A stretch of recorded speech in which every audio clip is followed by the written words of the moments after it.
Hey listeners, today we had on Carlos Gonzalez Campo, analyst at Blockworks Research. He's what the kids call big brained, and he just put out a report looking back on March in Solana land. We chat about the recent sell-off, the resilience of Solana app revenue, and whether all of this stablecoin hype is actually going anywhere. Carlos's full report is available to Blockworks Research subscribers, and tickets are live for permissionless, happening from June 24th to 26th in Brooklyn. All right, let's get into it.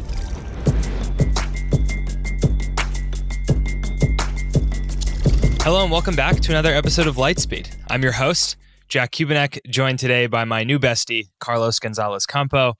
Having him on for the second time in a couple of months, but he's been putting out a lot of great Solana research over at Blockworks Research. So Carlos, thanks for coming back on the show. Thanks for having me, Jack. You just put out a great report that on the Blockworks Research site for subscribers, just looking through the month of March, I guess the conclusion of Q1 for Solana, if you want to use more TradFi terms. And I'm just hoping to chat through kind of state of the network with you, get your sense on some of the bigger narratives and themes. I think maybe the place to start is what's going to be on a lot of listeners' minds these days, which is price action lately. I think one interesting thing you pointed out is that through the Trump tariff news and all of the markets turbo nuking and so forth, I didn't really realize how much better Bitcoin had performed than Solana. Like it's a significant difference between SOL BTC and SOL ETH, for instance. So what did you make of that divergence? Yeah, I think it reflects on a maturing crypto market and just Bitcoin following a cycle of its own. Like Bitcoin right now is positioning as a non-sovereign form of money that's outside of central banks' control. And I think that is reflected in its price action, whereas Solana is mainly competing and taking market share from Ethereum on the smart contract chain landscape. So if you just look at price action, like SOL ETH is still up like year to date, like 18-20% or so. And SOL BTC is down like more than 30% or about 30%, which is a crazy divergence in performance. March was the second consecutive month where SOL underperformed Bitcoin. And I just think it speaks volumes about the relative strength of Bitcoin in the face of the latest market downturn and in the face of like macroeconomic uncertainty with the tariff situation and whatnot. Yeah, the SOL nuking all the way down below $100 for the first time since early 2024 was really, really surprising and almost seems like an overcorrection to me. I'm no trading expert, but just based on ETFs, apparent institutional interest coming up for Solana and nothing fundamentally really changing about the network. I don't know that. I was surprised we dropped so low, I'll say. I agree with you there. Like, if you look at like just price action, like just SOL, like SOL at $100 is about down like 65% from its peak in January. So like we're talking like 3 months ago. Like it reached like $293 like a few days after the Trump meme coin launch, and since then it's been like down only. But like if you look at network metrics today, such as REV, DEX volumes, stablecoin supply on Solana, and you compare it to the last time SOL was at this price, like everything is up today. So fundamentally, SOL is much, much better today than it was the last time it was at this stage, like in price. Are we in a bear market, Carlos? Not a trader, so I'd rather not speculate on that. I'm terrible at making price predictions, but it definitely feels like bear market buys for me. Yeah, it remains to be seen. I think there's a world in which Trump bows into a lot of the pressure from Wall Street to back off of tariffs, and if that's the case, then a lot of this is just the market dump has no actual backing. Now, if he continues to go through with tariffs, who knows? I'm not, go listen to forward guidance from Blockworks to get better analysis on that. But max pain in the markets right now for sure. Another interesting thing that you pointed out in your report, Carlos, is that the March saw, I believe, an all-time high for Solana open interest. So what did you make of that particular data point and what it says about how traders in the market is viewing SOL as an asset? Yeah. So just to clarify, it's almost an all-time high when you denominate it in SOL. So in dollar terms, it's not nearly an all-time high, but SOL denominated open interest definitely it's at its second highest point in history. The highest point was a few days before FTX collapsed, and I just think it kind of reflects on traders' positioning, like expecting a sharp move. This was after March's close. So definitely the sharp move, I think, has already happened because SOL dropped like from $125 to below $100. But definitely leverage in the system is high, like in relative terms. Let's get into some of the like Solana core protocol stuff going on. We I don't want to talk about SIMD228. Listen to like any of our previous 6 episodes probably if you want to hear more about that. But you did have some nice charts on sort of where the top validators shook out and how they voted. But looking ahead, as far as Solana governance and some signaling votes that are happening, there's an interesting one on TPU feedback, which the last time we did an episode together, Carlos, you talked a bit about like the need to basically reduce the number of TPUs on Solana, which I thought was really interesting. And this isn't exactly that, but to continue in that vein, talk us through what TPU feedback is as a proposal and how it may help with Solana congestion. Yeah, sure. So SIMD248 has proposed like a TPU feedback mechanism where Solana validators, which are also called like the leaders when they have like a slot, send the clients real-time status updates for submitted transactions via quick datagram messages on the existing TPU connection. So today, when you submit a transaction, like validators or leaders just acknowledge the receipt.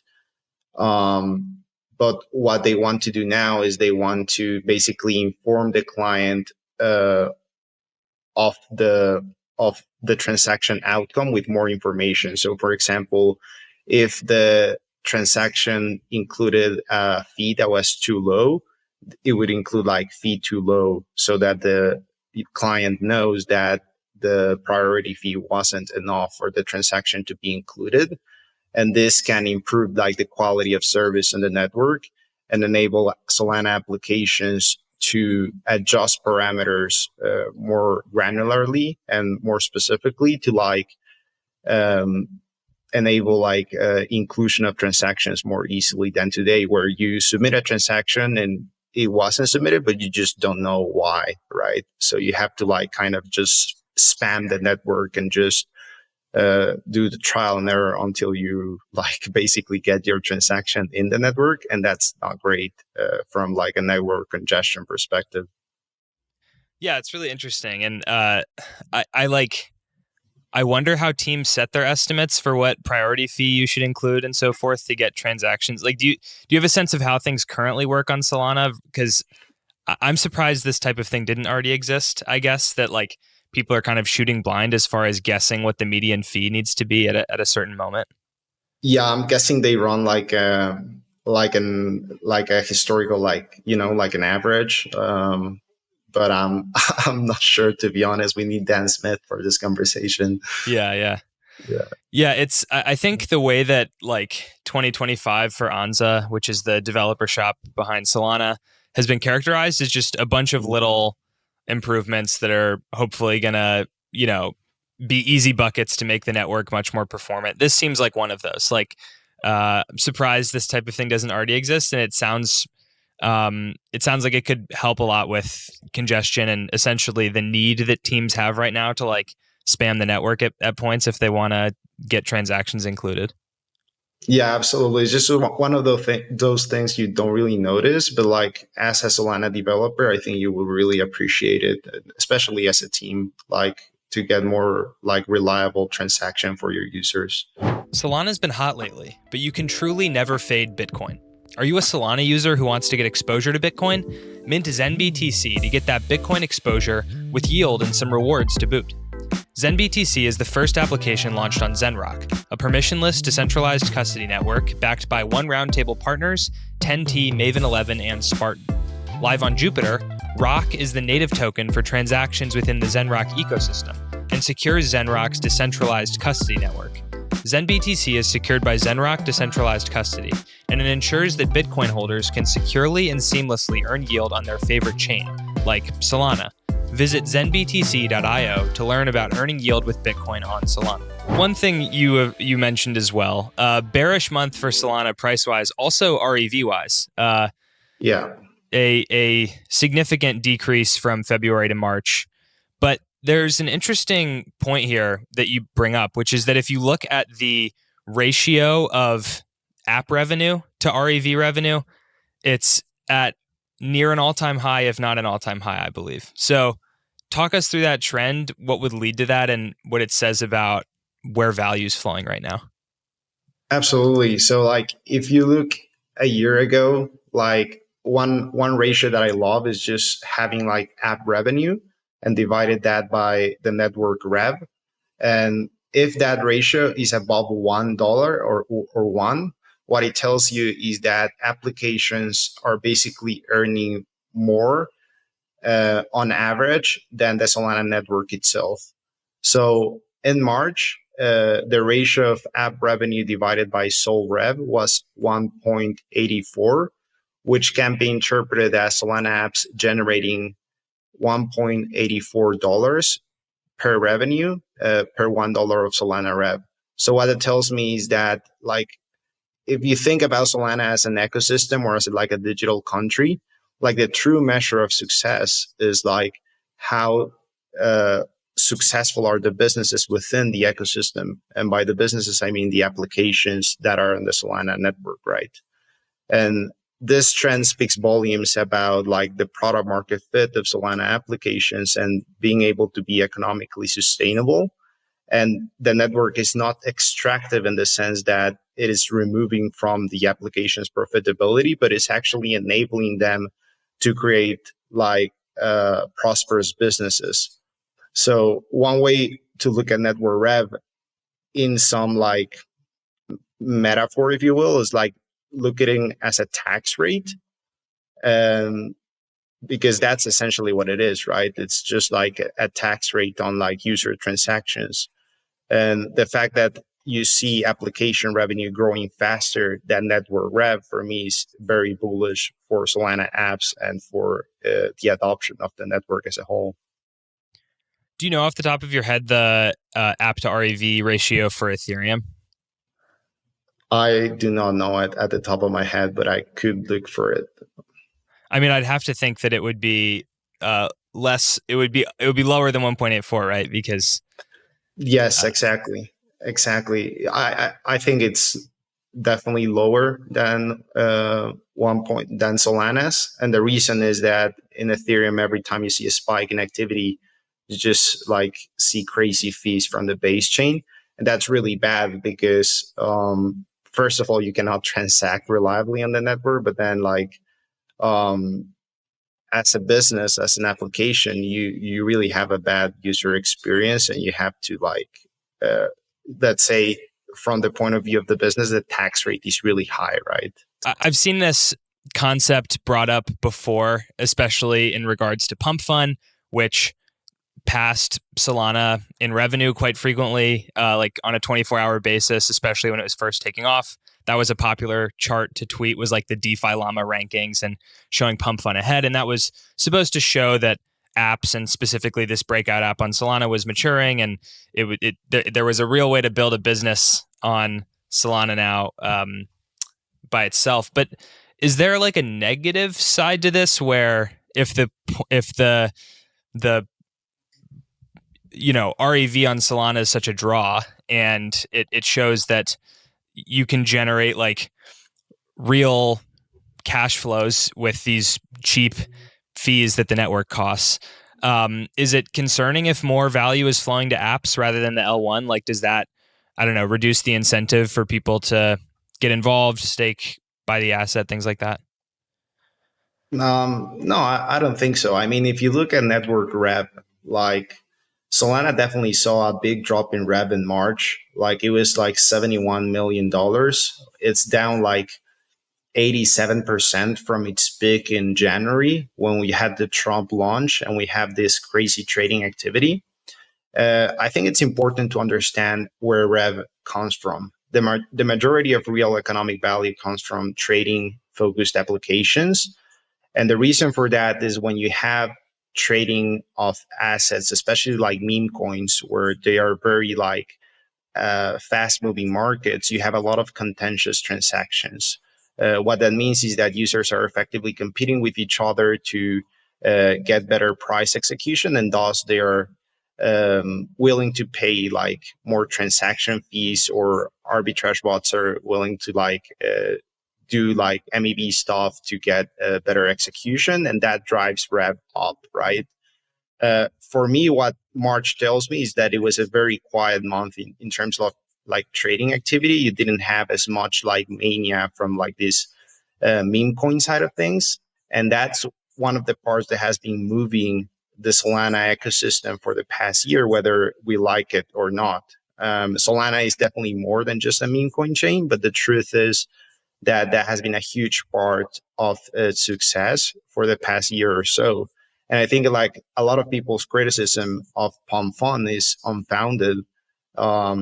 They criticize that they generate a lot of revenue and then they dump that SOL. But like at the end of the day, it's like a business, right? You need to make money, and crypto sometimes has like this socialist kind of vibes. Like at the end of the day, it's just a business. You make money. You don't want to earn in SOL, right? You cannot pay the bills with SOL. You need to like convert that to dollars at some point, right? And then the thing is like, ask yourself like, what would have been of Solana in the past year without Palm Fund? I think Palm Fund was a net positive for the ecosystem. Like if you look at applications like Radium, like at some point over 50% of its volume was derived from Palm Fund coins.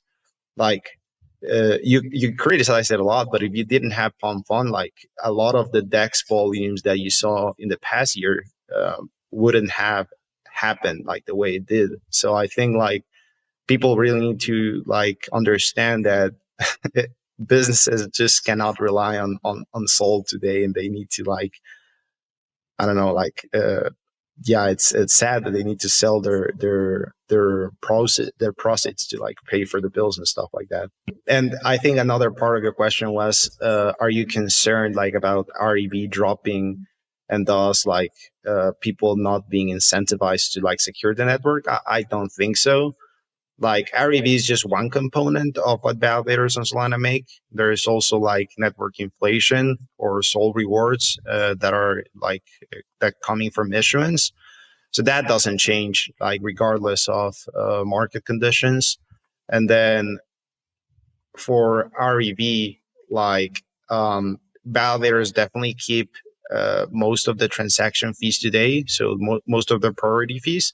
But I think it's an under-discussed topic. But in tandem with SIMD 228, SIMD 123 was also voted on, and that actually passed. So I think we discussed this briefly, but SIMD 123 will allow validators to pass on the priority fees to stakers in the same way they do for issuance rewards today. And in that regard, like I think we'll see the share, like if you look at the distribution of REV to which party goes, like 60% for validators, X% for stakers, etc. I think the share of stakers will rise and validators' share will decrease over time. Yeah, hopefully, because it's a very skewed distribution of flows right now. I guess my question wasn't the best formulated. Like I don't think there's a world in which Solana's security is threatened by the growth of apps, but I was sort of thinking maybe there's something to be gleaned from a comparison to Ethereum, where the L2 roadmap has created a world where there's like just no real strength for ETH as an asset, and people are now like recommending that ETH start taxing its L2s, which is kind of an insane ask in my opinion. And obviously apps on Solana are not really comparable to L2s, But as more and more pieces of Solana apps start to happen off chain, like some of these off chain like order flow things for DeFi, stuff like I just wonder if there's a world where it there starts to be some tension between Solana apps and the Solana L1 as more revenue flows to both. Yeah, absolutely. Like over the past few months, we've seen like this early stage like proliferation of SBM chains where people are asking, are we seeing the same storyline like with the EVM, where you had like first like Polygon and Binance Smart Chain like 2018, then you had like Arbitrum, Optimism, you have Base today, you have even EVM chains that haven't debuted like Monad and Mega ETH, and you see like, and now on the SVM side, you have like Eclipse, you have chains in developing like Atlas and Fogo, and people are asking, are we seeing like the same storyline play out again? And I think the answer is no. And the reason is that Ethereum explicitly gave up on scaling the L1 and embraced that like a modular scaling roadmap. Like, and it explicitly is telling its users like go away, like, and liquidity like go away to other chains. Whereas I think Solana developers will do everything in their power to keep users and developers and liquidity like in the L1.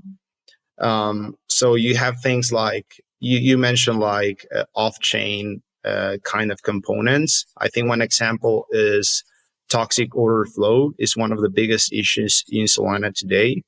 And there's really not a good way to solve for it on chain, because today, like the way Solana works, toxic takers have a structural advantage over market makers. And what that causes is that market makers are not able to offer like tight spreads, and that leads to poor on-chain liquidity.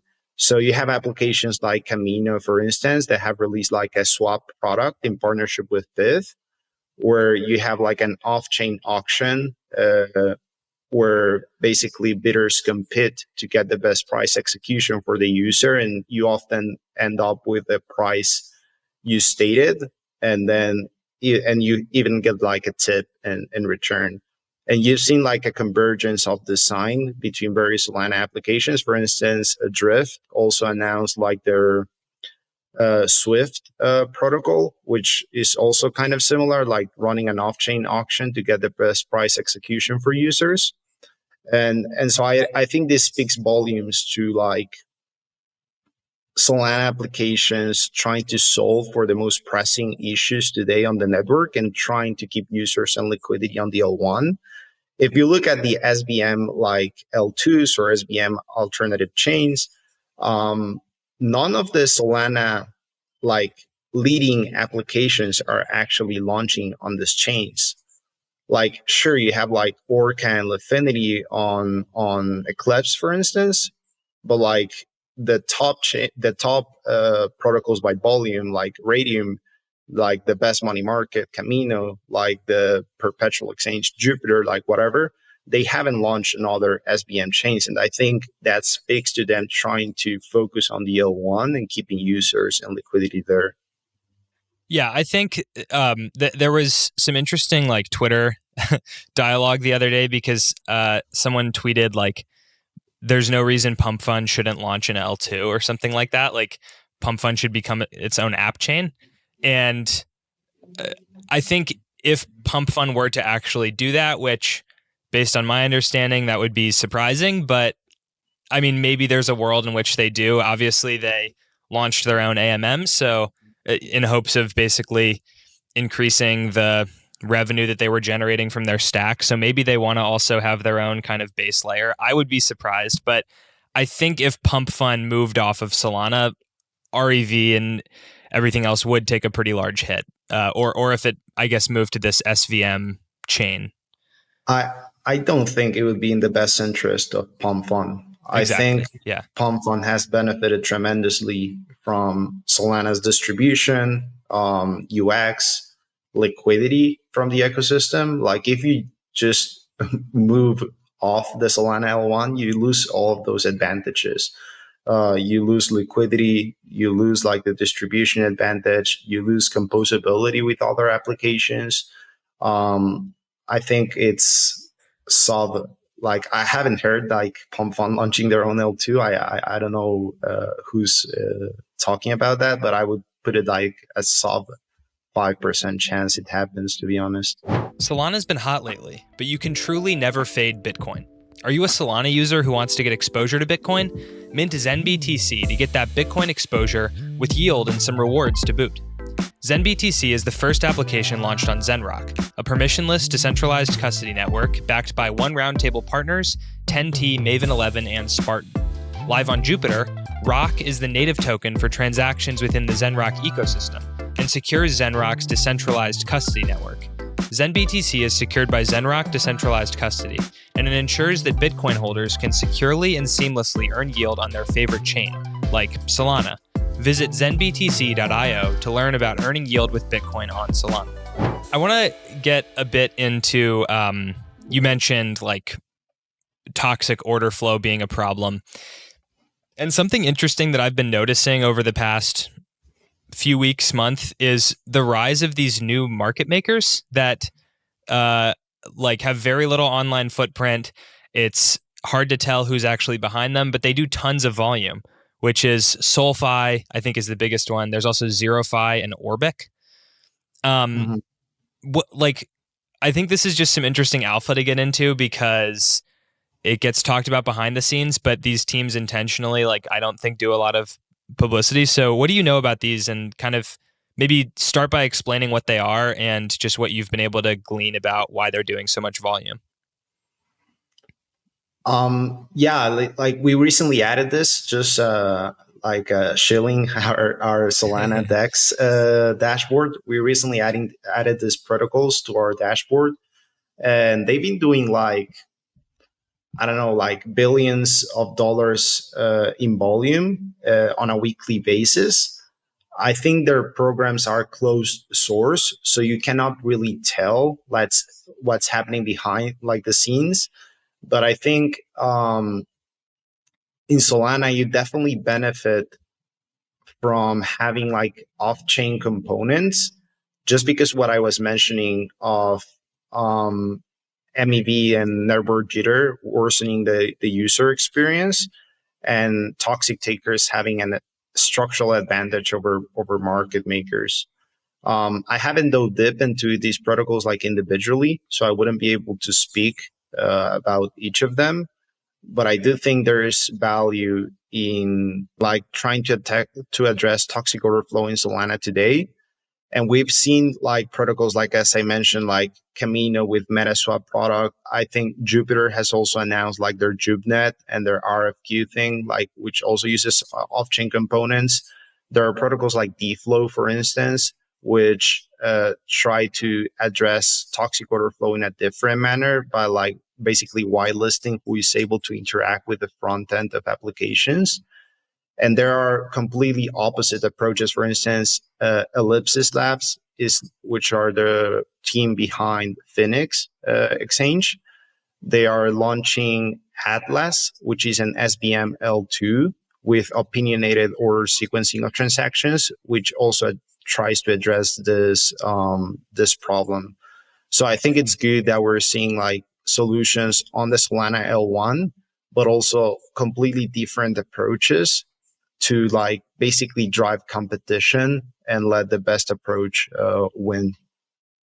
Interesting. But you don't know much about like what specifically these new guys are doing to I don't get know. so much volume? I don't know, to be honest. I don't know, to be honest. But like, I think SolFi has about the same market share today as Orca, which is definitely huge. But like today, Radium still dominates like in terms of overall volume with about like 40%, I want to say. But yeah, definitely like we need to keep an eye on this new DEXs because they have gained quite a few bit of market share over the past few months. Something that doesn't get talked about much on Solana that I think is actually pretty interesting lately. And I think that in the DEX landscape, there's just suddenly a lot more competition than there was before. Camino released this swap aggregator thing. Titan is launching a new competitor to Jupiter. Like the obviously Pump Swap is one as well. It feels like that was a pretty settled market sector for a number of months, and I think that's going to start changing and is changing right now. Yeah, I mean, absolutely. Like at some point in time, Radium had over 60% market share. Like in March, it had like 38% market share. So a significant reduction, but still the leading DEX by trading volume. I think one of the things you'll see is that some of these DEXs will capture specific market niches. Like for instance, Radium has been really good at capturing meme coin activity. But if you look at, for instance, the SOL USD pair, that's dominated by Orca primarily.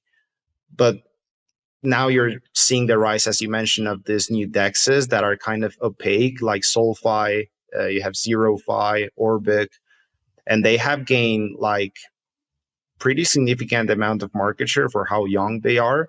And I think like if they can offer deeper liquidity for this like major trading pairs like a SOL USDC or LST and USDC pairs, like they can definitely make up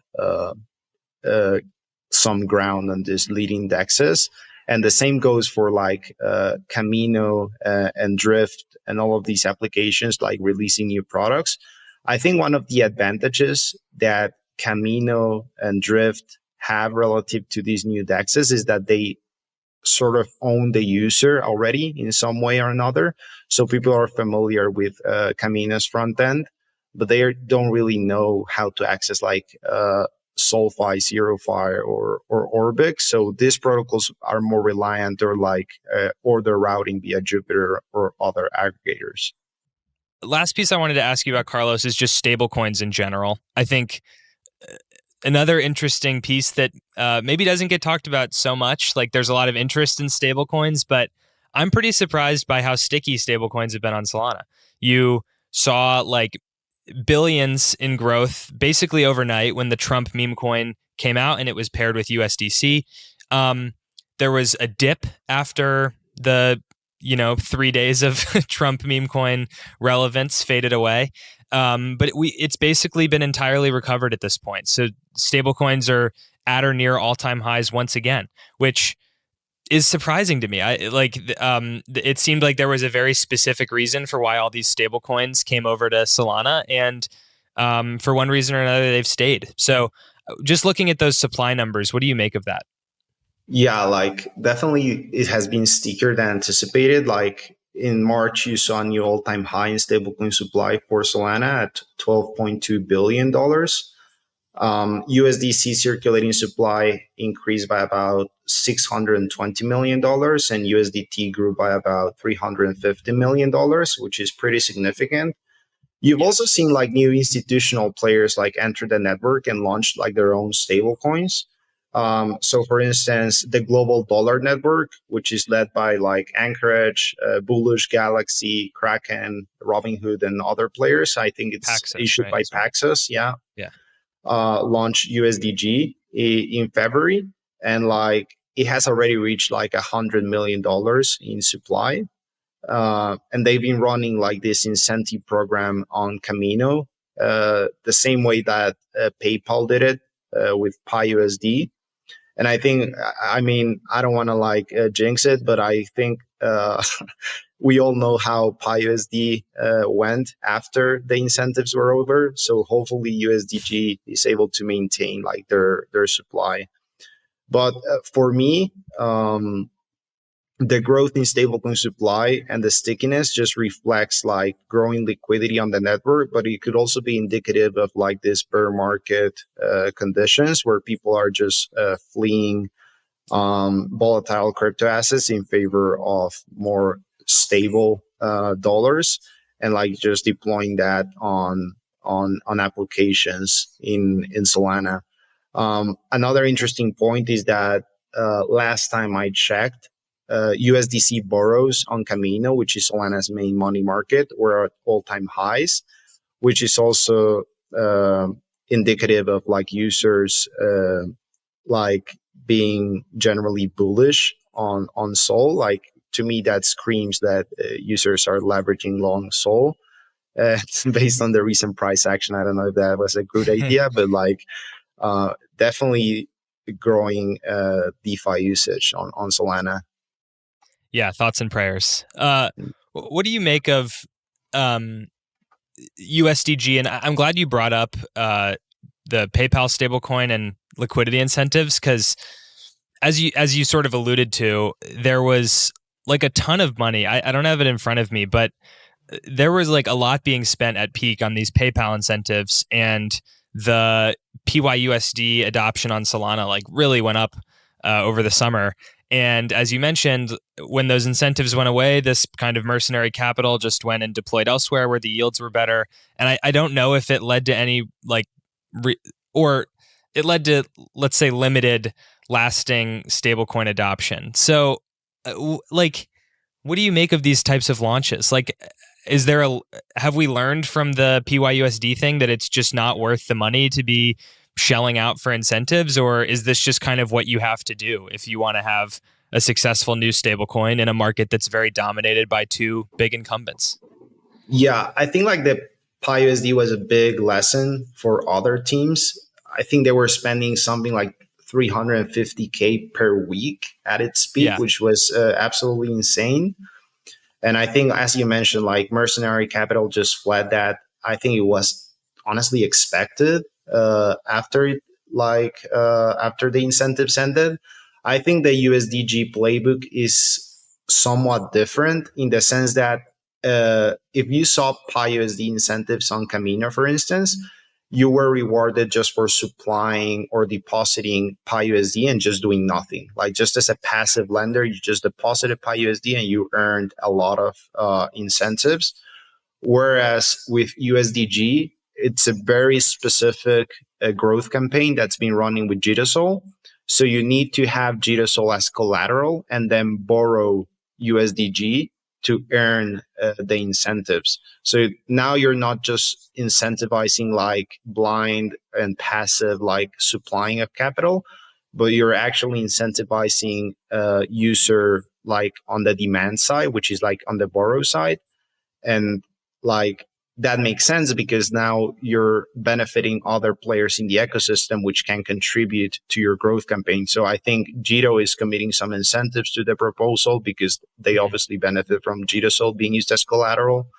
And then USDG is not just being utilized in some manner where you just like deposit and then when the incentives end, you can just withdraw, but you have to borrow that and you're paying interest on that. And then, so it's a little bit more sticky, I feel, like this type of strategy than just blindly giving out money for just supplying it like on the lender side. Do you foresee it actually making a difference though? Because outside of, let's say, Athena, there hasn't really been a great challenger yet to like the Circle, Tether, USDC, USDT dominance this cycle, even though everyone loves stablecoins. Everyone wants to talk about them, get exposure. There's new stablecoin chains launching. Like, it's still the same stablecoins. So yeah, is it worth launching new stablecoins? Or maybe a more productive question is, what would it take for a new stablecoin to actually break through and make a serious challenge to the two big guys? My honest answer is I don't think you can beat USDT and USDC at their own game, especially if you're just like a fiat collateralized stablecoin offering no other benefits. Like, why would you just switch to a stablecoin with like less liquidity and like less acceptance in like DeFi applications? So I think by now the network effects of USDT and USDC are very large, where it's very hard to compete with them. That being said, like, I see the merit in launching new stablecoins. And like, for instance, one of the partners of USDG is Robinhood, right? I can see a world where Robinhood like favors USDG for like their own exchange. And in that way, like if you own the distribution, if you own the end user, you can actually like help grow like your stablecoin in that manner. Like, one of the big things for Athena and USDE is they were able to like onboard USD as collateral on the major exchanges. And that's one of the things that has made USDT so successful. Like if you look at where most USDT sits today, it sits on exchanges, right? Because it's being used like as the main trading pair and as collateral. And I think USD was and Athena had a great strategy going after that market. But I also think like they had a very differentiated approach, and that approach was having SUSD, which is like their flagship product, and offering users like, I don't know, like 10, 15% APY at its peak, where funding rates were really high. Whereas when you have like USDT or USDC, you basically have an opportunity cost, and that opportunity cost is just giving that whole yield to like Circle and Tether, right?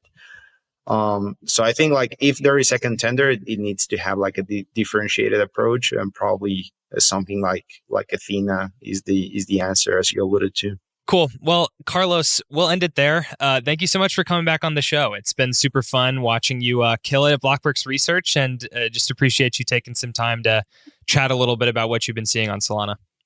Yeah, thank you for having me, Jack. It's been a great conversation. Absolutely. Thank you, everyone, for tuning in. Please like, subscribe, 5-star, whatever it is on the platform that you're watching. If you've enjoyed this show, please share it with a friend. Subscribe to the Lightspeed newsletter. It comes out daily. It's Solana news and analysis written by yours truly and some others sometimes. And we will see you all again very soon.